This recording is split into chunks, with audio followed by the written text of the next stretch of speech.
Action India TV news, आपकी आवाज हमारी पहचान। करंजी पेट्रोल पंपावर नागरिकांना त्रास, ओळखी पाहून बॅरलमधून पेट्रोल डिझेल विक्रीचा आरोप।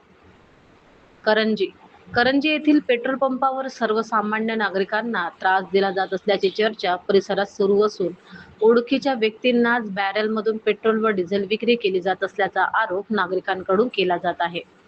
स्थानिक नागरिकांच्या म्हणण्यानुसार अनेक वेळा सामान्य ग्राहकांना इंधन उपलब्ध नसल्याचे सांगितले जाते, तर काही ठराविक लोकांना मात्र बॅरलमधून इंधन दिले जात असल्याचे दिसून येते। त्यामुळे सर्वसामान्य वाहनधारकांमध्ये नाराजीचे वातावरण निर्माण झाले आहे। विशेष म्हणजे शेतकरी प्रवासी तसेच दुचाकी चालकांना तासनतास प्रतीक्षा करावी लागत असल्याची तक्रारही समोर येत आहे।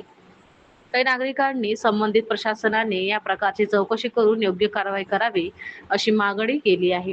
या प्रकारामुळे करंजी परिसरात विविध चर्चांना उधाण आले असून पेट्रोल पंप व्यवस्थापनाने याबाबत स्पष्ट भूमिका मांडावी अशी मागणी नागरिकांकडून होत आहे। सहसंपादक कुणाल बेंदोळ।